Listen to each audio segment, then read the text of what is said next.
Ready? రెండు చేతులు పైకెత్తాను. మీ చేతులే కనపడుతుంది కానీ మొఖాలు కనపడలే. అక్కర్లా, మొఖాలకి అది ఏం కాదు, ఇక్కడ చేతులు చాలు.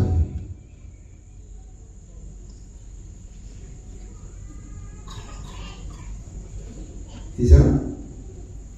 చూడండి.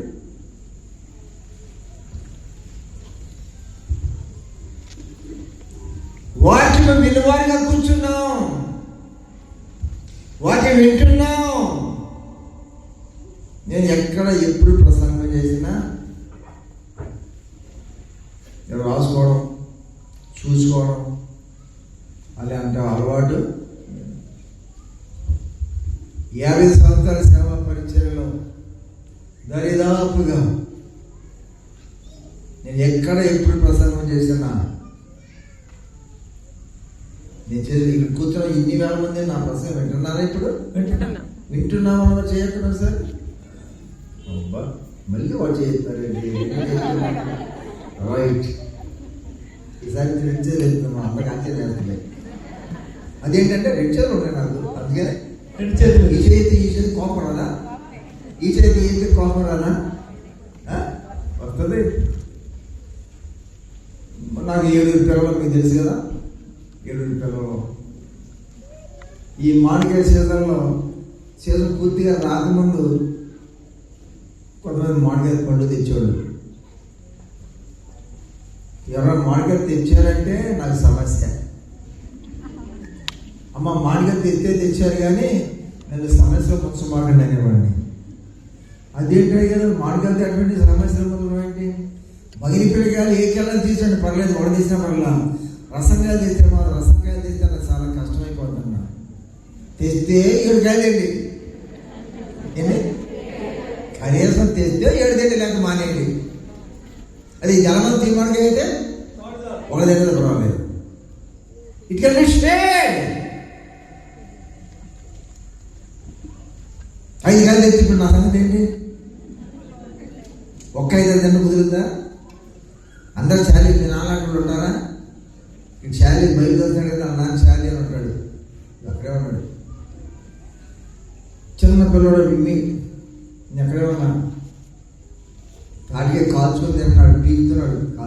కాయి తాటికే కాల్చుకొని పడింది కాయి చీగుతూ ఉన్నాడు. ఆ నాన్న చూశాడు, వచ్చాడు. అరే నాకైతే చీకిస్తాను అన్నాడు. సరే నాకు తెలిసాడు. నేను చూస్తున్నాను, చీకి చీకి చీకి చీకి ముసోడతగా ఎంత తెల్లగొండగా కలిగింది. ఇంకేమున్నది? తర్వాత ఇదిగో అన్నాడు. అయ్యో, కొడుకు చేసే పని తండ్రి చేశాడా? యువరాణి కట్టు కొడుకు తండ్రి ఎంత మోసం చేస్తాడు అనుకున్నాడా? కాదు కాదు కాదు, అలా కాదు. ఈ స్థానం మనం వచ్చినాము, దేవుని వాక్యాన్ని వింటున్నాము. పైగా మంచి ప్రసంగం చేశారు. అది కాదు మన నోటికి రావాల్సిన మాట.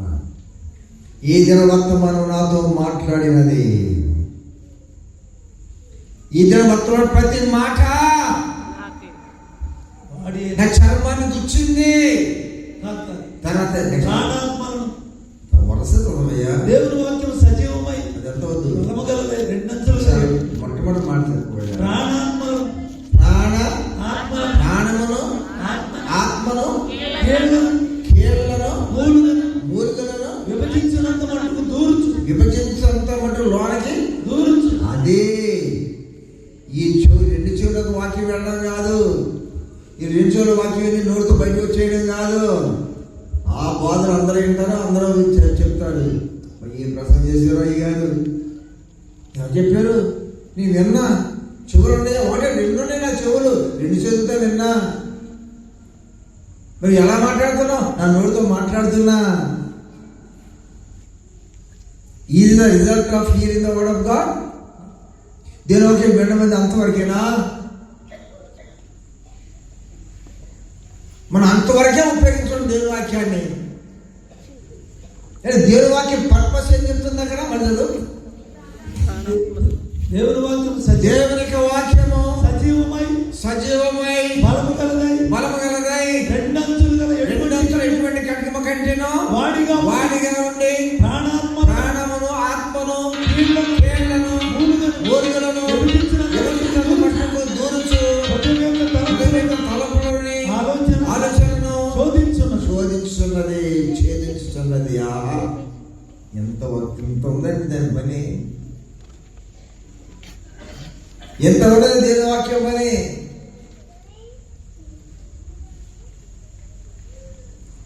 వ్యభిచారం అనేది పెద్ద పాపముగా ఉంది బైబిల్లో.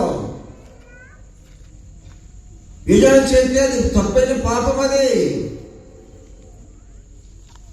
కొంతమంది నేను ఎప్పుడు పరస్త్రీని ముట్టలేదు, నా జీవితం అంతా కాపాడుతున్నాను, సంతోషం. కానీ బైబిల్ అంటున్నది ఏమంటుంది బైబిల్? వ్యభిచారం చేయవద్దని చెప్పబడిన మాట మీరు విన్నారు కదా. నేను మీతో చెప్పినది ఏమనగా, ఒక స్త్రీని మోహపు చూపుతో చూచు ప్రతివాడు అప్పుడే తన హృదయమందు ఆమెతో వ్యభిచారం చేసినట్లు వాడు అగును. అదేంటి మాట్లాడడం జరిగిందా, అంటుకోవడం జరిగిందా, క్రియ జరిగిందా? అదేంటంటుందా? అవును. అక్కడ ముసలాడు కూర్చున్నాడు, పళ్ళేళ్ళు ఊడిపోయి బస్ స్టాండ్లో. ఇక్కడ చిన్నపిల్ల కూర్చుంది, నాకి వస్తే తింటా ఉంది పిల్ల నాటికాయ మధ్యలో ఒక అడుగులు దూరం ఉంది. ఈ ముసలాడు అడ్డు చూస్తే ఈ పిల్లంక వాడు చూశాడు, ఈ పిల్లంక నాకు చూసి తినే పిల్లంక చూశాడు.